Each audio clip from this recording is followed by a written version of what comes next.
Hi, my name is Lesia, and today we're going to take a look at the sales engagement tool Salesgear. So let us dive in. First, let's take a look on their site.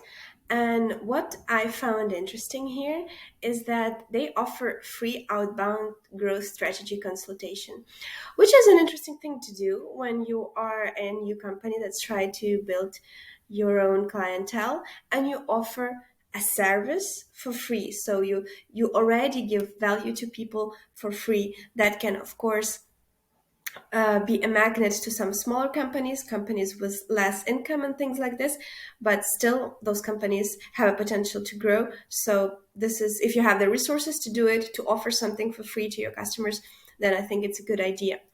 And another little hint that SalesGear, for now at least, focuses on small companies is this thing here: no annual contract, no credit card required for the trial. This is a good thing to do if you're trying to break this initial roadblock of commitment. So all the people who are just looking around, shopping around without a very forced idea, like, okay, we need to get a tool, we want to get on with it right away, pay for it and have it, you break this initial kind of a gate for them, and they can just go take a look, walk around your tool, like it, and maybe then subscribe. Again, most of the small companies will feel attraction towards that, but not that it's a bad thing. So this is the interesting things about the landing. And another thing I wanted to kind of point out is that it's very good messaging on the landing page about reaching prospects on the right channel. I work in sales engagement, and I know that it's very important to reach your audience where it is, where it's present, where it reads your messages, potentially at least could read. So it's nice they focus on that. Another valid point here is that they give you a playbook. So if you're new to sales engagement, then probably you're not going to get a very expensive tool, which Salesgear isn't. If you're new to it, probably you don't want any commitment, which also they offer you.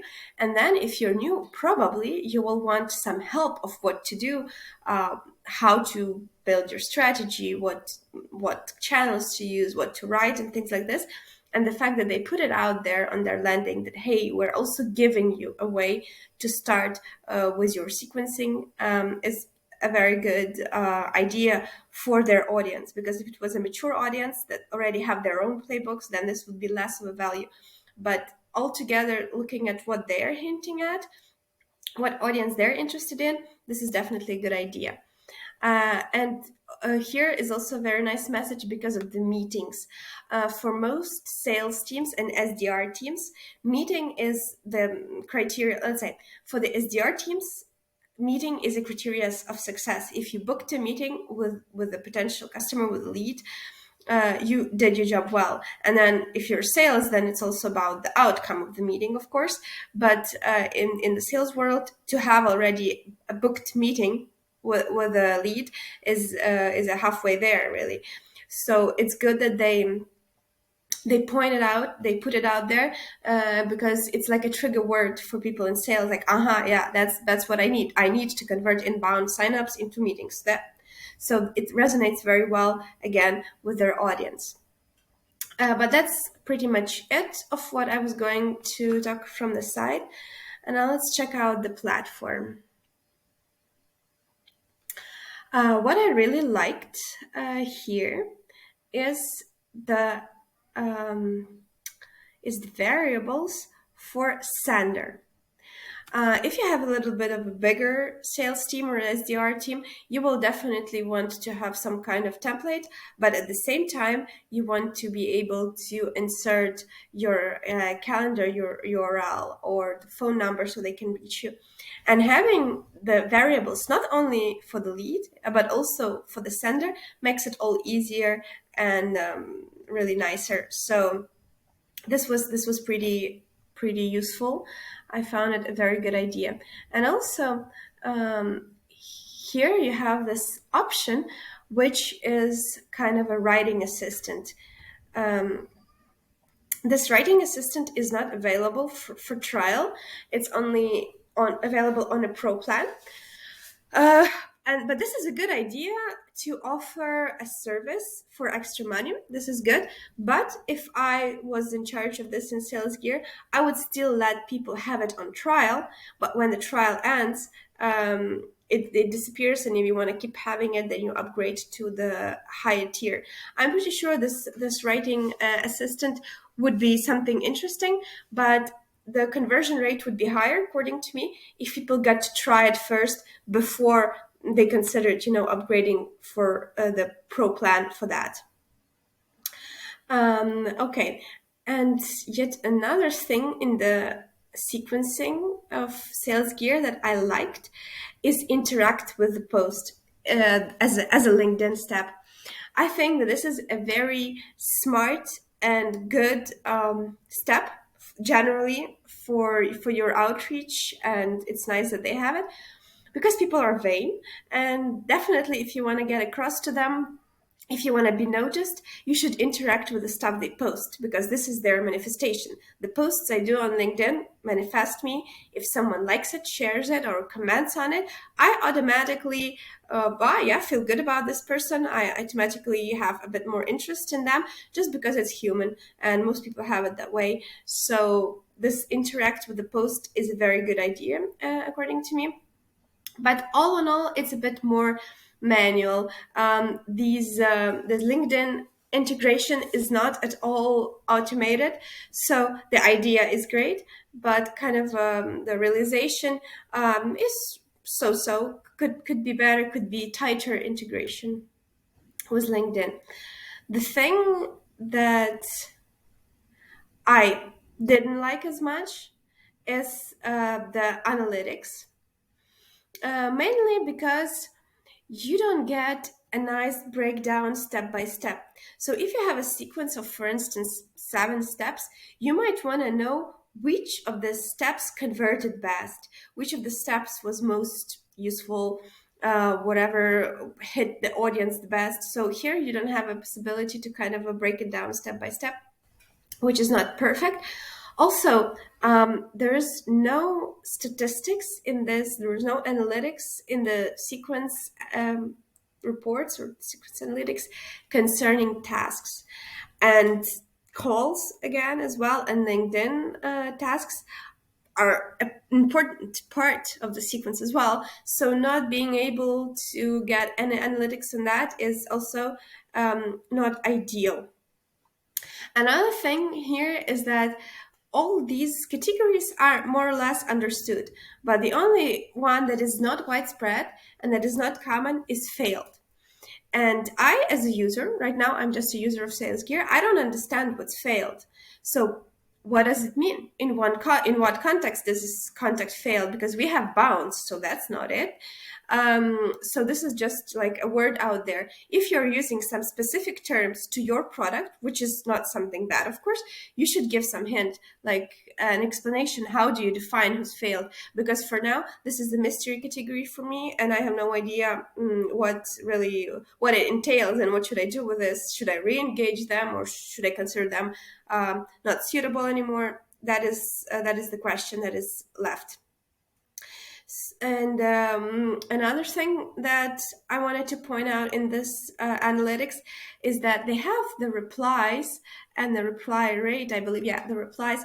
But you see, reply is not necessarily a positive thing. So you could have a negative reply. You could have, no, I'm not interested, or not now, or we went already with your competitor, or things like this. So I find it also quite important to have a subcategory, would you say, interested reply, and not now or whatever else, or just disinterested, if to generalize it. Because yes, you can have, for instance, 100 people in your sequence and 80 replies, but what if, I don't know, 70 of them are, I'm not interested, then that's less good. So this is something as well that I would find necessary for the tool. Moving on to contacts, what I found cool is that you create a contact and you can add contact tags. I think I have created one. So this is pretty handy to teach your audience to kind of use tags and filter by tags.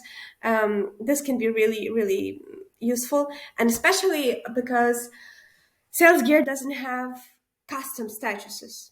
So you could use those tags, for instance, if you have some, for instance, meeting booked. Yeah, that could be a status.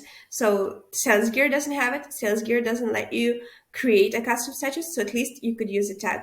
This is pretty good. Liked it. Another thing that I found a bit weird is in tasks. For instance, if I want to add a task, a LinkedIn task, let's say a view profile LinkedIn task, I should search by email address, which does not make much sense to me because we don't need an email to get in touch with someone through LinkedIn. And let's say even if we have that email, it shouldn't be the search point because, well, it would be way easier and more handy if there was a drop down and you could select any of your contacts, which you can't. And it would be also easier if you could type in at least the name, but that is also not a possibility. So this experience with tasks I find really clunky and really not satisfying. You have to know, either you have to know by heart the email address of your prospect, which you will most probably never do. Is if you use an outreach tool, that means you want to do scale, and this is not scalable. So that I didn't like. That I didn't like. Okay, what else was I going to talk to you about? Well, I was also going to talk to you about reports.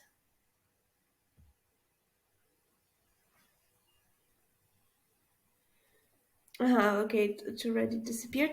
But I have here those reports in my. So again, what I wanted to say about the reports of Salesgear is that it shows again email sent, opens, clicks, and replies across all sequences. But that's it. It doesn't show tasks. It doesn't show calls, and that's not sufficient. And another thing to add here, it shows you these metrics by day, which is good enough. But what would be even better is to have these metrics by hour. So for instance, you can select, we see that there were quite a lot of replies on November 11th. Then we select November 11th as the date, and then we can see at what time these people reply, or at what time all these opens here on November 29th happened. This could be very useful when it comes to finding a perfect time to email your audience. So this is the way SalesGear could improve their reporting. And here as well, all the sequences and everything, we have again a lot of focus on emails, which is good. But task wise, you only get the fact whether they were completed or not. At least it's already something. It's better than nothing. It's better than here for one. But I still find it less perfect. If you send those connection requests, if you send those messages on LinkedIn, you kind of also want to know if they replied back to you, if they accepted your connection requests. So again, some space to work on for Salesgear. And another point I was going to talk about is the Salesforce integration.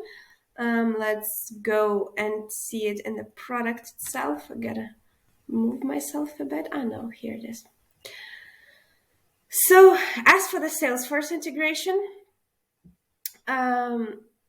you log some activities to Salesforce, which is good, but you don't get to log any tasks. You get to log phone calls, okay, but not the tasks, not the LinkedIn tasks, not the manual email tasks, if I get it correctly, or maybe it will be maybe it will be as a part of this one as well. You don't get to sync any statuses, which is not so good. And most importantly, you can't, at least as I infer from this integration, sync contacts in bulk. Now, I think I saw something here that you could sync those contacts via the people grid, but this is very much not scalable. You will have to move to sequence. I think there was a possibility to, yeah, add to Salesforce. The good thing about this handling, yeah, is that you can do it right away from the people page or contacts page. That's handy. But on the other hand, it's manual. You still have to click and send them to Salesforce. There are no good ways to filter it out as well. So, well, no, there are some filters. Okay, but just by tags and contact owners. So you cannot filter out, for instance, by title and send them to Salesforce. So this I also find not so, that's not really a good experience, because you cannot work in bulk. That is really not so easy. And as far as I see, you don't get to send any contacts from Salesforce to Salesgear, which is also definitely a very common case. You have in your CRM your contacts that you want to outreach, you send them to your engagement tool, which is not something that is covered by this integration.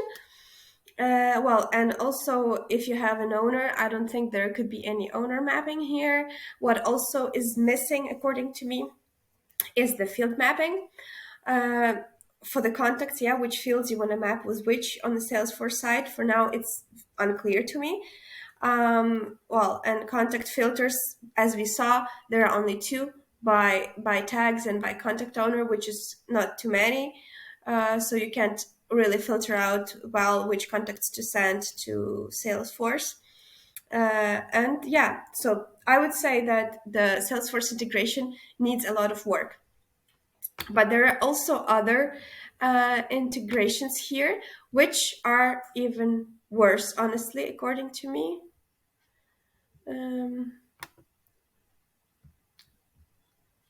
Well, is it my internet or is the Salesgear stuck?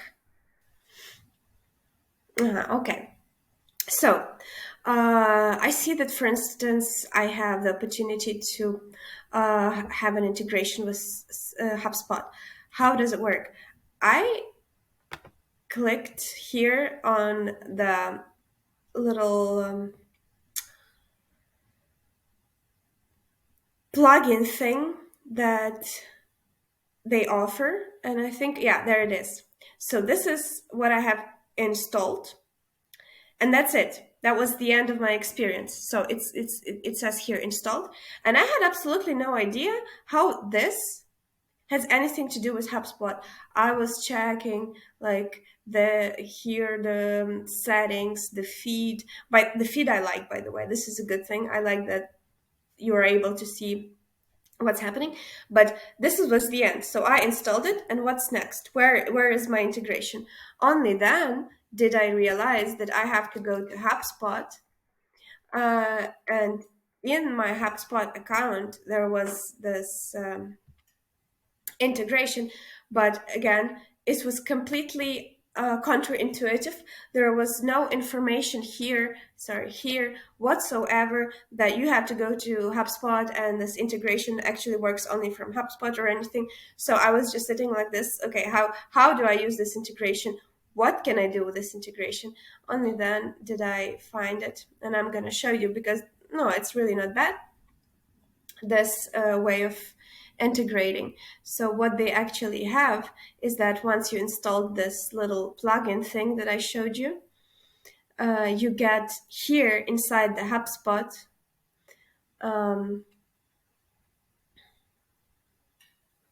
the option to add contacts to sequences. So this is their integration, but I only kind of found it because I'm a product manager of a similar tool. So that was how I figured out where to look. I wonder if the users of SalesGear get to the point of finding it. So yes, but with this integration, all you can do is to add contacts from HubSpot to SalesGear here with this widget, which is very not scalable. So I would say that this integration is really for a bit of a manual one by one work. If you work with bulks, with thousands of contacts, then this is not going to help you too much. And the same goes for Pipedrive. Yeah, well, and Zapier is more or less just as always with the API key. I want to show you as well something that I really liked about SalesGear. It's the triggers, but it was kind of hard to find it. I think that if you have such interesting functionality as triggers, they should have made a little extra icon here and put it in the main menu, because you really have to go deep down and look for things in order to find them there. But yes, so basically you can select your trigger owner, and you can use all these kind of events as a trigger. You can select a condition, for instance.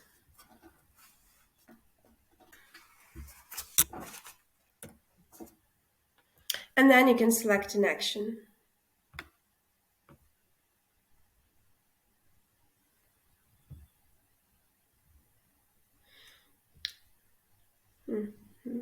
Well, can't do that because I didn't share.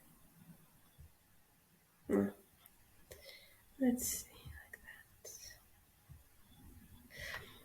Okay, so this is pretty good functionality. This takes off edge of manual work and everything, so I like it. Great, but make sure it's more kind of a noticeable to your sales gear if you want people to use it. Well, this live feed I have commented on that I find pretty handsome and also useful. You can open it and you can see if something happens right away to your contacts, if they interact with your content, with your emails, and if you see that it's opened and the link is clicked, you can right away kind of follow up, and that could be really helpful. And another thing that I did like and is that if you are adding, if you're adding tags, if you're adding a CSV file, they tell you, okay, you have not selected any tags, and it could be difficult for you to find this later. Do you maybe want to add a tag, or you want to continue without a tag?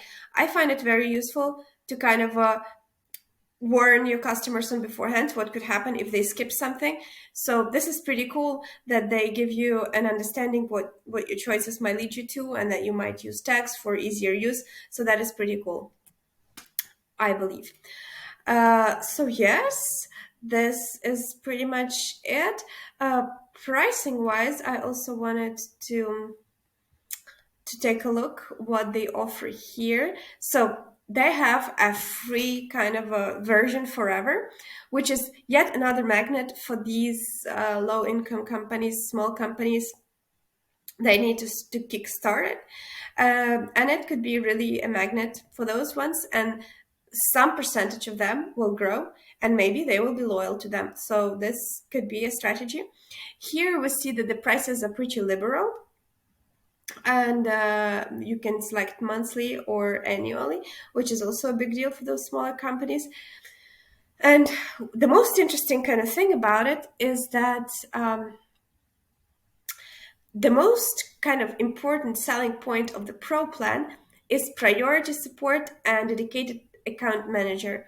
And I completely agree with this kind of pricing, because the tools could be similar. Yes, one tool has better reporting, other tool has better integrations and things like this, but you can only fully benefit from that tool if it's integrated in your workflow, if there's someone holding your hand, if it's your first sales engagement kind of endeavor, and things like this. So I agree with this pricing model really, and I think that's pretty reasonable that only in the highest plan, which is still not that expensive, you get the dedicated account manager, priority support. This is a good selling point.